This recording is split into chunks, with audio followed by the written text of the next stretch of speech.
Good morning, friends. We are continuing the Pilgrim's Progress, starting in the Valley of Humiliation. Then I saw in my dream that these good companions, when Christian was got down to the bottom of the hill, gave him a loaf of bread, a bottle of wine, and a cluster of raisins, and then he went his way. But now in this Valley of Humiliation poor Christian was hard put to it, for he had gone but a little way before he espied a foul friend coming over the field to meet him. His name is Apollyon. Then did Christian begin to be afraid, and to cast in his mind whether to go back or to stand his ground. But he considered again that he had no armor for his back, and therefore thought that to turn the back to him might give him greater advantage, with ease to pierce him with his darts. Therefore he resolved to venture and stand his ground. For, thought he, had I no more than mine eye, then the savings of my life, 'twould be the best way to stand. So he went on, and Apollyon met him. Now the monster was hideous to behold. He was clothed with scales like a fish, and they are his pride, and his wings like a dragon, feet like a bear, and out of his belly came fire and smoke, and his mouth was like the mouth of a lion. When he was come up to Christian, he beheld him with a disdainful countenance, and thus began to question him. Whence come you, and whither are you bound? I am come from the city of destruction, which is the place of all evil, and I am going to the city of Zion. By this I perceive thou art one of my subjects, for all that country is mine, and I am the prince and god of it. How is it then that thou hast run away from thy king? Were it not that I hope thou mayest do me more service, I would strike thee now at one blow to the ground. I was born indeed in your dominions, but your service was hard, and your wages such as a man could not live on. For the wages of sin is death. Therefore, when I was come to years, I did as other considerate persons do, look out, if perhaps I might mend myself. There is no prince that will thus lightly lose his subjects, neither will I as yet lose thee. But since thou complainest of thy service and wages, be content to go back. What our country will afford, I do here promise to give thee. But I have let myself to another, even to the king of princes, and how can I with fairness go back with thee? Thou hast done in this according to the proverb, changed a bad for a worse. But it is ordinary for those that have professed themselves his servants, after a while to give him the slip and return again to me. Do thou so too, and all shall be well. I have given him my faith, and sworn my allegiance to him. How then can I go back from this, and not be hanged as a traitor? Thou didst the same to me, yet I am willing to pass by all. If now thou wilt turn back again and go back,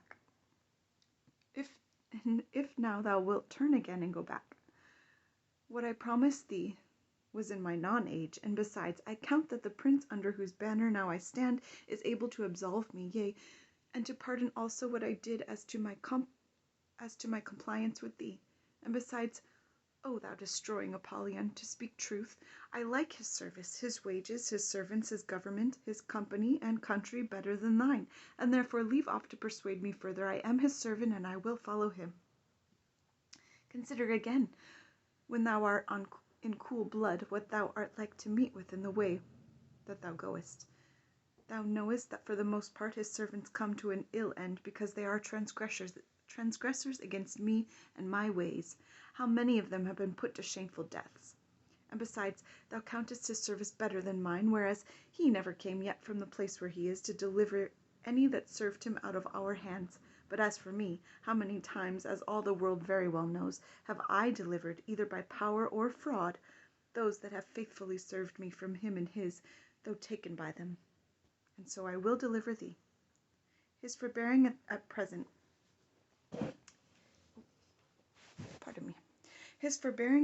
to deliver them is on purpose, to try their love, whether they will cleave to him to the end. And as for the ill end thou sayest they come to, that is the most glorious in their account. But for present deliverance they do not much expect it, for they stay for their glory, and then they shall have it, when their prince comes in his and the glory of the angels. Thou hast already been unfaithful in thy service to him, and how dost thou think to receive wages of him? Wherein, O Apollyon, have I been unfaithful to him? Thou didst faint at first setting out, then thou wast almost choked in the gulf of despond. Thou didst attempt wrong ways to be rid of thy burden, whereas thou shouldst have stayed till thy prince had taken it off. Thou didst sinfully sleep and lose thy choice things. Thou wast also almost persuaded to go back at the sight of the lions, and when thou talkest of thy journey, and of what thou hast heard and seen, thou art inwardly desirous of vainglory in all that thou sayest or dost. All this is true, and much more, which thou hast left out. But the prince whom I serve and honor is merciful and ready to forgive. But besides, these infirmities possessed me in thy country. For there I sucked them in, and I have groaned under them, been sorry for them, and have obtained pardon of my prince. Then Apollyon broke out into a grievous rage, saying, I am the enemy to this prince. I hate his person, his laws, and people. I am coming out on purpose to withstand thee. Apollyon, beware what you do, for I am in the king's highway, the way of holiness. Therefore take heed to yourself. Then Apollyon straddled quite over the whole breadth of the way, and said, I am void of fear in this matter. Prepare thyself to die. For I swear by my infernal den that thou shalt go no further. Here will I spill thy soul. And with that he threw a flaming dart at his breast, but Christian had his shield in his hand, with which he caught it, and so prevented the danger of that. Then did Christian draw, for he saw it was time to bestir him, and Apollyon as fast made at him, throwing darts as thick as hail, by the which, notwithstanding all that Christian could do to avoid it, Apollyon wounded him in his head, his hand, and foot. This made Christian give a little back. Apollyon, therefore, followed his work amain, and Christian again took courage, and resisted as manfully as he could.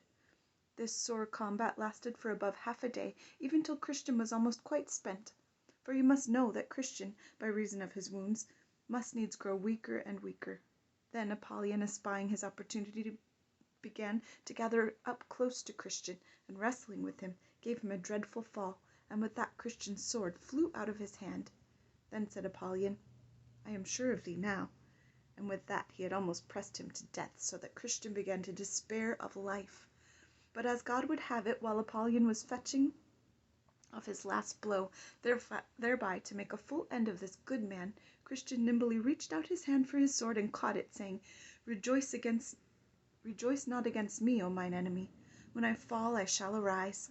And with that gave him a deadly thrust, which made him give back, as one that had received his mortal wound. Christian, perceiving that, made at him again, saying, Nay, in all these things we are more than conquerors through him that loved us. And with that Apollyon spread forth his dragon's wings, and sped him away, that Christian saw him no more. In this combat no man can imagine, unless he had seen and heard as I did, what yelling and hideous roaring Apollyon made all the time of the fight. He spake like a dragon, and on the other side what sighs and groans burst from Christian's heart. I never saw him all the while give so much as one pleasant look till he perceived he had wounded Apollyon with his two-edged sword. Then indeed he did smile and look upward, but it was the dreadfulest fight that I ever saw. So when the battle was over, Christian said, I will here give thanks to him that hath delivered me out of the mouth of the lion, to him that did help me against Apollyon. And so he did, saying, Great Beelzebub, the captain of this fiend, designed my ruin. Therefore to this end he sent him harnessed out, and he with rage that hellish was, did fiercely me engage. But blessed Michael helped me, and I, by dint of sword, did quickly make him fly. Therefore to him let me give lasting praise, and thank and bless his holy name always. Then there came to him a hand with some of the leaves of the tree of life, the which Christian took and applied to the wounds that he had received in the battle, and was healed immediately. He also sat down in that place to eat bread, and to drink of the bottle that was given him a little before. So being refreshed, he addressed himself to his journey, with his sword drawn in his hand, for he said, I know not but some other enemy may be at hand. But he met with no other affront from Apollyon quite through this valley. Now at the end of this valley was another called the Valley of the Shadow of Death, and Christian must needs go through it, because the way to the celestial city lay through the midst of it. Now this valley is a very solitary place. The prophet Jeremiah thus describes it, a wilderness, a land of deserts and of pits, a land of drought and of the shadow of death, a land that no man but a Christian passeth through, and where no man dwelt. Now here Christian was worse worse put to it than in his fight with Apollyon, as by the sequel you shall see. I saw then in my dream that when Christian was got to the borders of the shadow of death, there met him 2 men, children of them, that brought up an evil report of the good land, making haste to go back, to whom Christian spake as follows: Whither are you going? They said, Back, back, and we would have you to do so too, if either life or peace is prized by you. Why, what's the matter? Said Christian. Matter, said they. We were going that way as you were going, and went as far as we durst, and indeed we were almost past coming back. For had we gone a little farther, we had not been here to bring the news to thee. But what have you met with? Said Christian. Why, we were almost in the valley of the shadow of death, but that by good hap we looked before us and saw the danger before we came to it. And what have you seen? Said Christian. Seen? Why, the valley itself, which is as dark as pitch. We also saw there were hobgoblins, satyrs, and dragons of the pit. We heard also in that valley a continual howling and yelling, as of a people under an unutterable misery, who there sat bound in affliction and irons, and over that valley hangs the discouraging clouds of confusion. Death also doth always spread his wings over it. In a word, it is every whit dreadful, being utterly without order. Then said Christian, I perceive not yet, by what you have said, but that this is my way to the desired haven. Be it thy way, we will not choose it for ours. So they parted, and Christian went on his way, but still with his sword drawn in his hand, for fear lest he should be assaulted.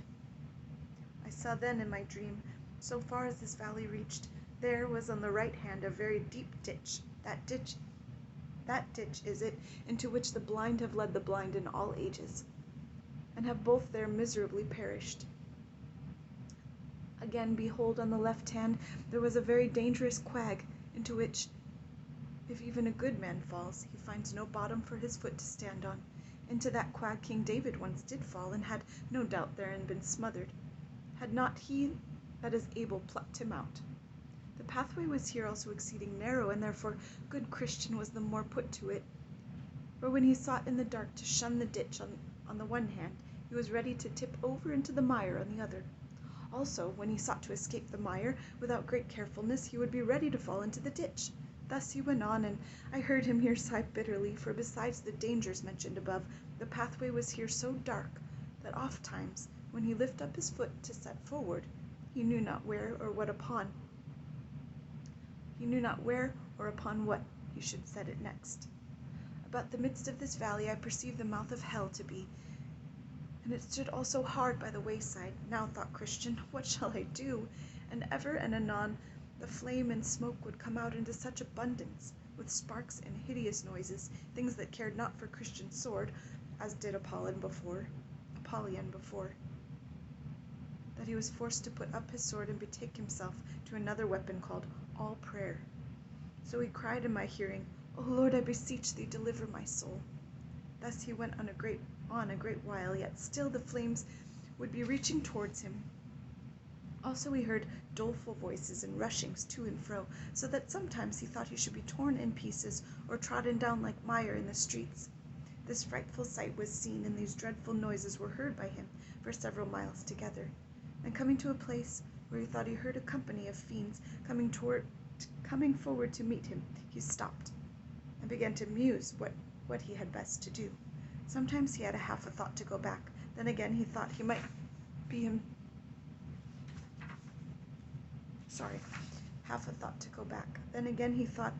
might be halfway through the valley. He remembered also how he had already vanquished many a danger, and that the danger of going back might be much more than for to go forward, so he resolved to go on. Yet the fiends seemed to come nearer and nearer, but when they were come even almost at him, he cried out with a most vehement voice, I will walk in the strength of the Lord God. So they gave back and came no further. One thing I would not let slip. I took notice that now poor Christian was so confounded that he did not know his own voice, and thus I perceived it.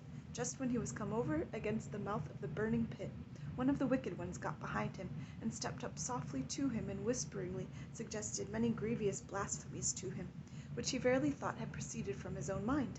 This put Christian more to it than anything that he met with before. even to think that he should now blaspheme him that he loved so much before. Yet if he could have helped it, he would not have done it. But he had not the discretion either to stop his ears or to know from whence those blasphemies came. When Christian had travelled in this disconsolate condition for some considerable time, he thought he heard the voice of a man as going before him, saying, "Though I walk through the valley of the shadow of death, I will fear none ill, for thou art with me." Then he was glad, and that for these reasons. First, because he gathered from thence that some who feared God were in this valley as well as himself. Secondly, for that he perceived God was with them, though in that dark and dismal state, and why not, thought he, with me? Though by reason of the impediment that attends this place, I cannot perceive it. Thirdly, for that he hoped, could he overtake them, to have company by and by. So he went on and called to him that was before, but he knew not what to answer. For that he also thought himself to be alone, and by the day broke. Then said Christian, "He hath turned the shadow of death into the morning." Now morning being come, he looked back, not out of desire to return, but to see by the light of the day what hazards he had gone through in the dark. So he saw more perfectly the ditch that was on the one hand and the quag that was on the other, also how narrow the way was which led betwixt them both. Also how he saw the hobgoblins and satyrs and the dragons of the pit, and all afar off. For after break of day they came not nigh. Yet they were discovered to him according to that which is written, "He discovereth deep things out of darkness, and bringeth out to light the shadow of death." Now was Christian much affected with his deliverance from all the dangers of his solitary way, which dangers, though he feared them more before, yet he saw them more clearly now, because the light of the day made them conspicuous to him. And about this time the sun was rising, and this was another mercy to Christian. For you must note that though the first part of the valley of the shadow of death was dangerous, yet this second part, which he was yet to go, was, if possible, far more dangerous. For from the place where he now stood, even to the end of the valley, the way was all along set so full of snares, traps, gins, and nets here, and so full of pits, pitfalls, deep holes, and shelvings down there, that had it now been dark, as it was when he came to the first part of the way, had he had 1,000 souls, they had in reason been cast away. But as I said, just now the sun was rising. Then said he, "His candle shineth on my head, and by his light I go through darkness." In this light therefore he came to the end of the valley. Now I saw in my dream that at the end of this valley lay blood, bones, ashes, and mangled bodies of men, even of pilgrims that had gone this way formerly. And while I was musing what should be the reason, I espied a little before me a cave where 2 giants, Pope and Pagan, dwelt in old time, by whose power and tyranny the men whose bones, blood, ashes, etc. lay there were cruelly put to death. But by this place Christian went without much danger, whereat I somewhat wondered. But I have learnt since that Pagan has been dead many a day, and as for the other, though he be yet alive, he is, by reason of age, and also by the many shrewd brushes that he met with in his younger days, grown so crazy and stiff in his joints, that he can now do little more than sit in his cave's mouth, grinning at pilgrims as they go by, and biting his nails, because he cannot come at them. So I saw that Christian went on his way, yet at the sight of the old man that sat in the mouth of the cave, he could not tell what to think, especially because he spake to him, though he could not go after him, saying, "You will never mend till more of you be burnt." But he held his peace and set a good face on't, and so went by and catched no hurt. Then sang Christian, "O world of wonders, I can say no less, that I should be preserved in that distress that I have met with here. O blessed be that hand that from it hath delivered me. Dangers in darkness, devils, hell, and sin did compass me, while I this vale was in. Yea, snares and pits and traps and nets did lie my path about, that worthless silly I might have been catched, entangled, and cast down. But since I live, let Jesus wear the crown." That is where we will stop for the day, friends. Have a wonderful day, and God bless you.